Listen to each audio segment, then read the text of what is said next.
느헤미야를 나누면서 기도에 대한 이야기로 함께 은혜를 나누고자 합니다. 사실 느헤미야는 바벨론에서 출세한 사람이죠. 더 정확하게 페르시아, 바벨론이 페르시아로 제국이 넘어가면서 페르시아에서 출세한 사람입니다. 아쉬울 것이 아무것도 없는 사람이죠. 왕을 최측근에서 모시는 술 맡은 관원이었는데 지금 얘기하면 청와대 비서실장쯤 되는 자리입니다. 이스라엘에서 잡혀온 포로 출신이 바벨론 사람들을 다 제끼고 이렇게 출세한다고 하는 건 하늘의 별따기죠.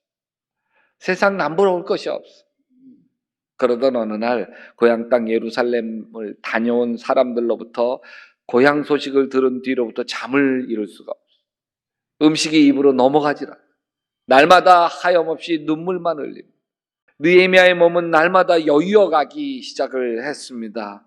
병든 사람처럼 안색이 완전히 망가졌습니다. 그러기를 4개월쯤 지난 어느 날이었습니다. 여기 바사, 페르시아 아닥사스다 왕이 느헤미야를 보고는 심각하게 묻습니다. 안색이 참 좋지 않구나. 아픈 것 같지는 않은데 무슨 걱정되는 일이라도 있느냐. 임금님 만수무강하십시오. 소신의 조상이 묻힌 성읍이 폐허가 되고 성문이 모두 불탔다는 소식을 듣고서 울적한 마음을 가누지 못한 탓입니다. 그러면서 느헤미야가 울먹이는 거예요. 안쓰러워서 아닥사스다 왕이 다시 묻습니다. 내가 바라는 게 뭐냐? 임금님, 저를 유다 성읍 예루살렘으로 보내주셔서 그 성읍을 다시 세우게 하여 주십시오.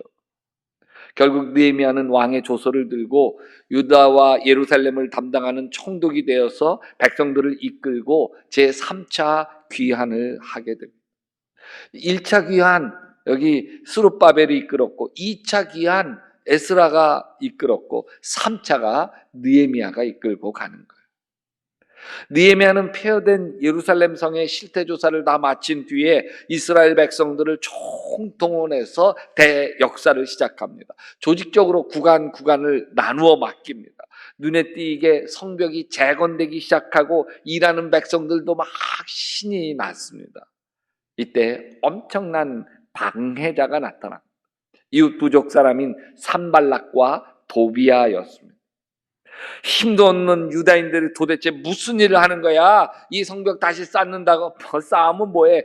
여우 한 마리만 기어 올라가도 무너지고 말걸. 온갖 야비한 말로 비웃고 조롱하더니 그래도 중단되지 않고 성을 쌓아가니까 이제 여러 부족을 합세해서 예루살렘 올라가서 성을 치려고 모의하기 시작을 합니다.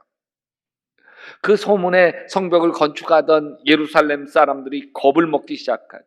언제 쥐도 새도 모르게 쳐들어와서 우리를 다 죽일지 모른다는 겁에 질리기 시작했습니다. 성읍이 다 완성되어졌다면, 성벽이 만들어졌다면 그 안에서 방비를 할 수 있을 텐데 지금 뭐 만들어지지가 않고 건설하는 중인데 쳐들어오면 뭐 꼼짝없잖아요.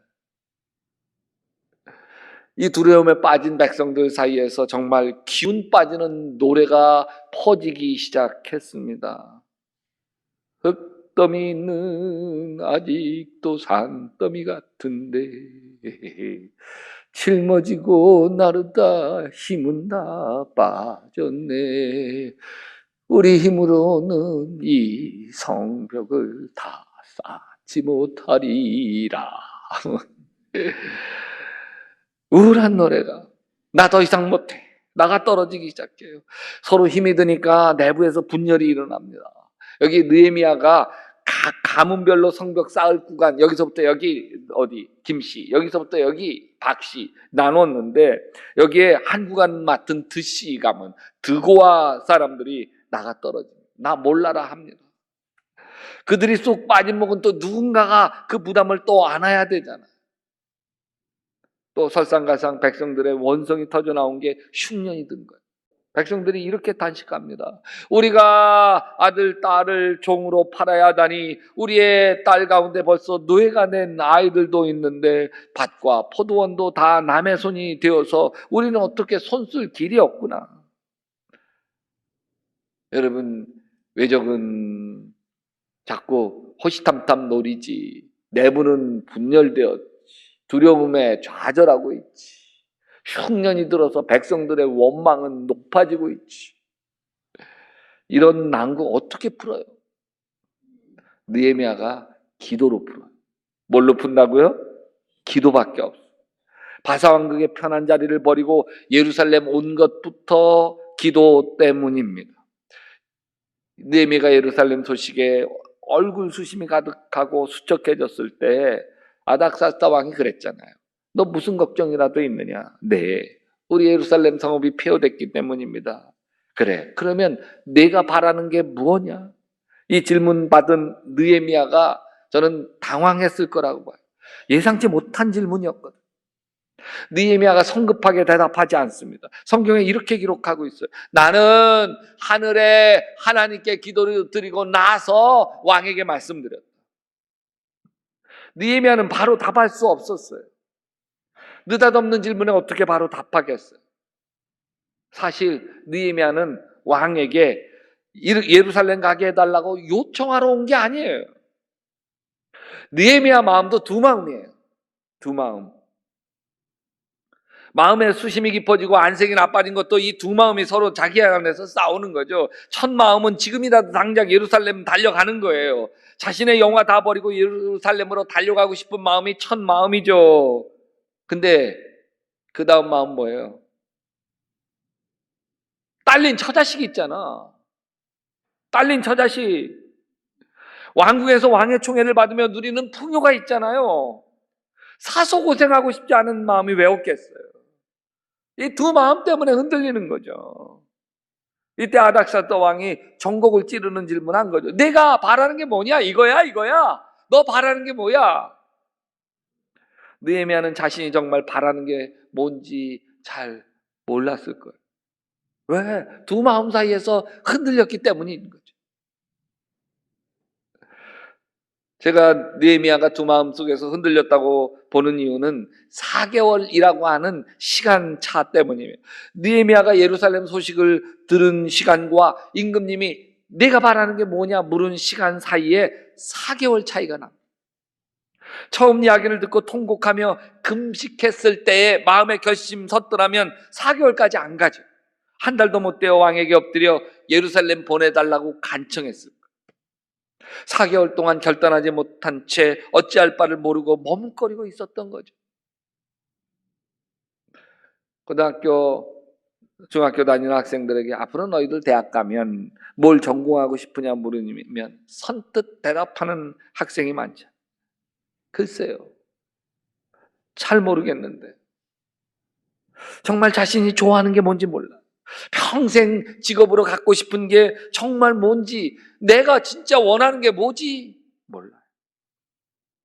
그때가 기도할 때, 기도하면 정말 자신 속에 간절히 바라는 것이 무엇인지 알 수 있게 됩니다. 기도한 느헤미야가 나를 유다 성읍으로 보내주십시오. 기도는 내가 진정 바라는 것이 무엇인지 깨닫게 되죠. 그래, 내가 정말 원하는 건 동족을 위해서 함께 고난을 받는 거구나. 이곳 왕궁에서 좋은 옷 입고 좋은 것 먹고 좋은 데서 잠을 자면 뭘 하나.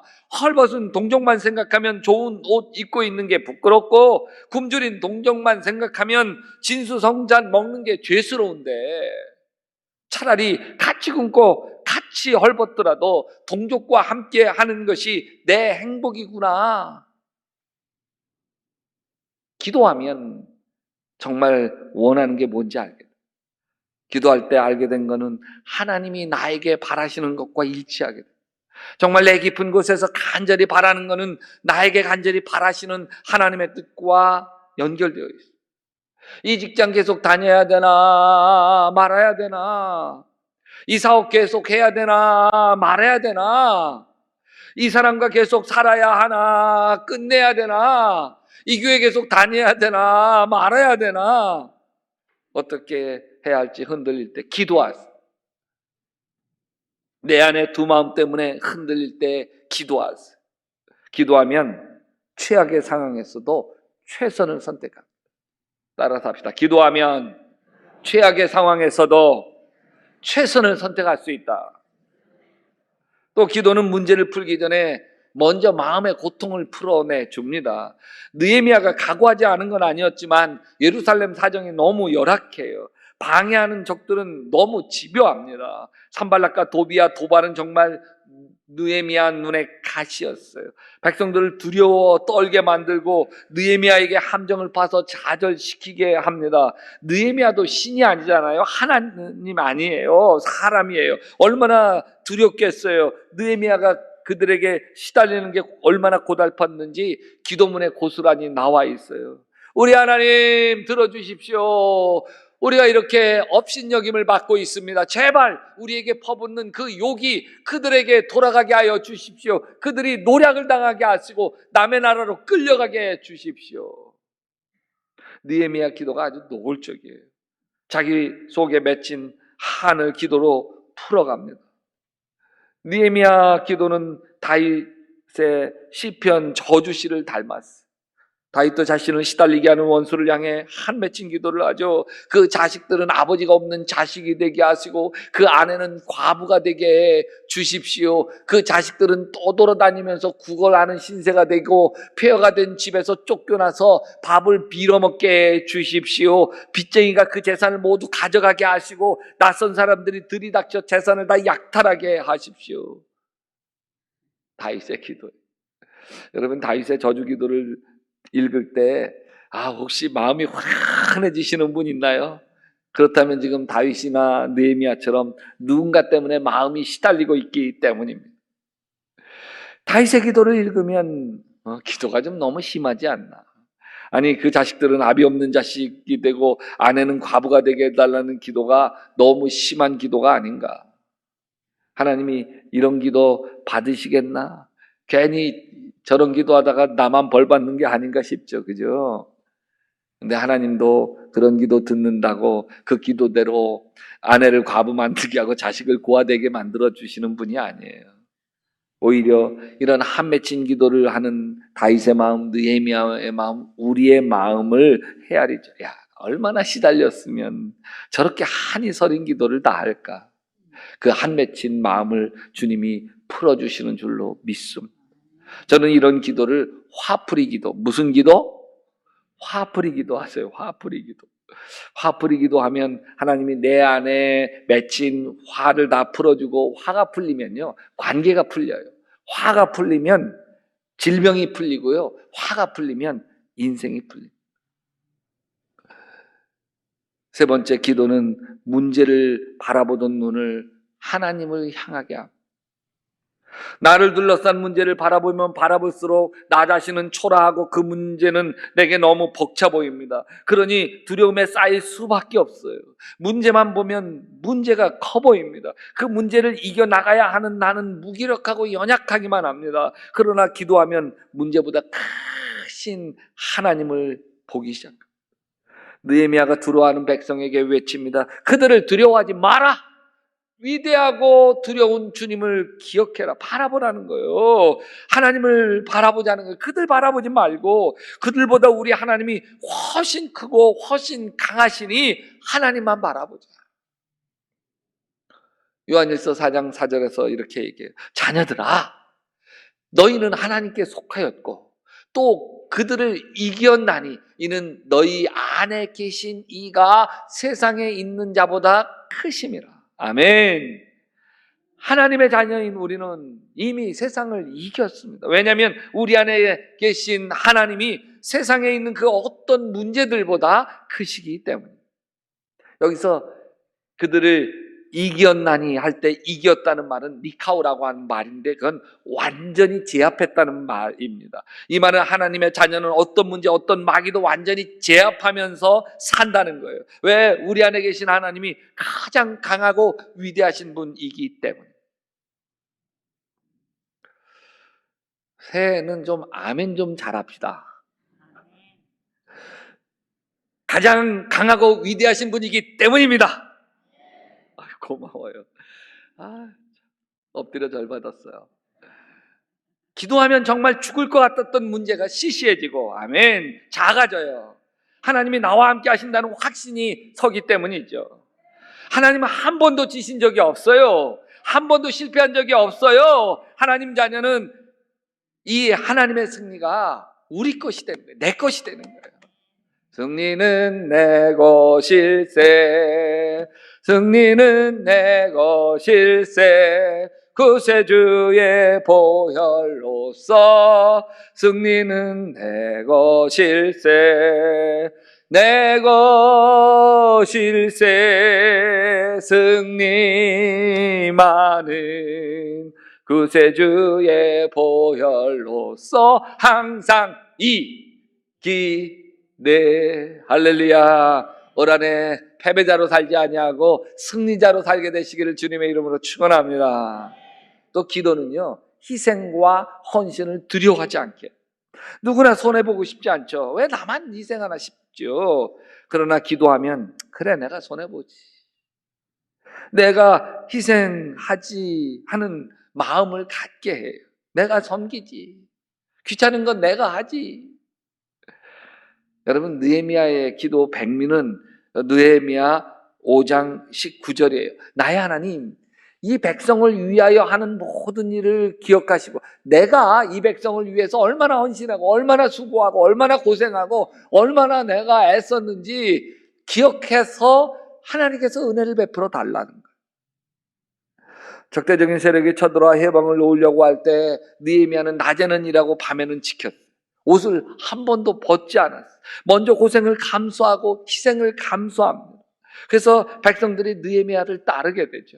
느헤미야는 유다 총독이라고 하는 지위에 있으면서도 다른 총독들처럼 백성들을 토색하고 압제하지 않아요. 15절에 자신의 땅을 사들이지 않아요. 16절에 수많은 사람들을 자신의 상에서 매일 먹으면서 먹이면서도 총독의 녹을 요구하지 않아요. 18절에 느헤미야가 다른 총독들과 다를 수 있었던 것은, 자기를 완전히 희생할 수 있었던 것은 기도하기 때문에, 하나님을 두려워하기 때문에.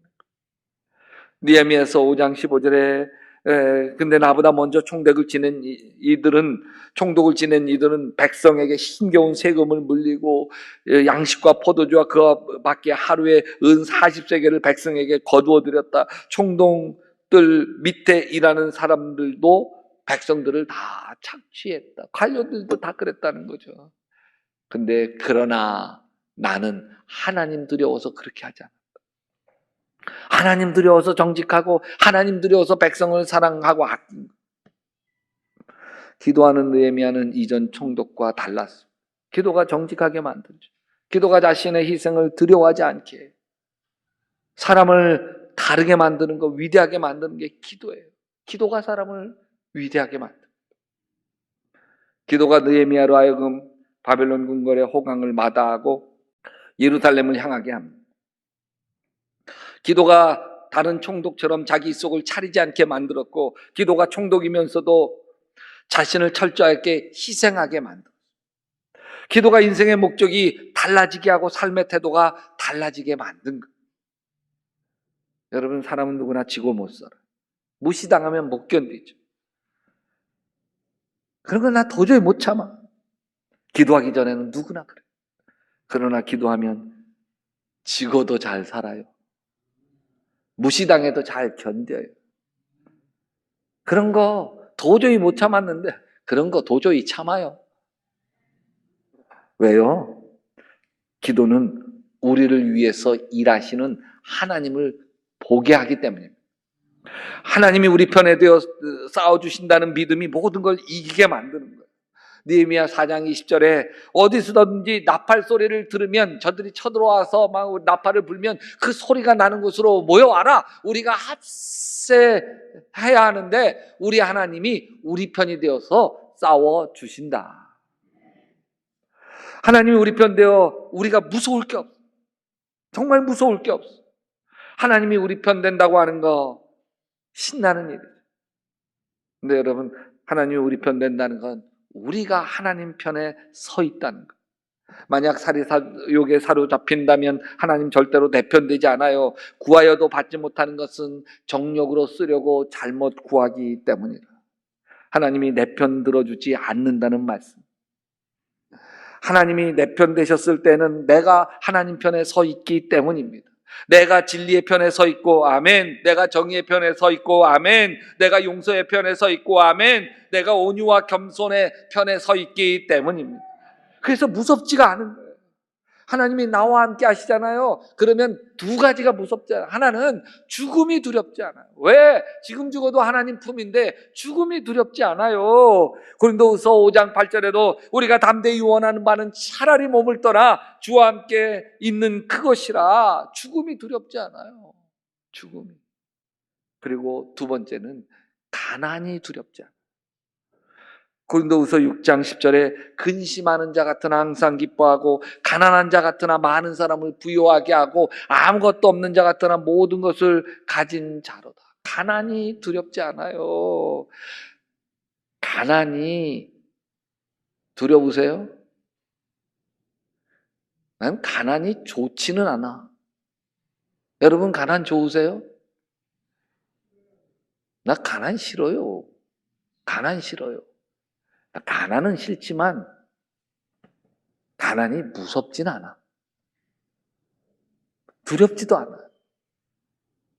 왜? 주님이 나와 함께 하시니까. 여러분 죽음이 두렵지 않고 가난이 무섭지 않은 사람, 이거는요 세상이 감당하지 못해요. 사단이 어쩔 수 없어요. 흔들어도 안 되는 거예요. 여러분 우리는 혼자가 아니에요. 2023년 새해 첫날 여러분에게 주시는 하나님의 음성은 너 혼자가 아니야.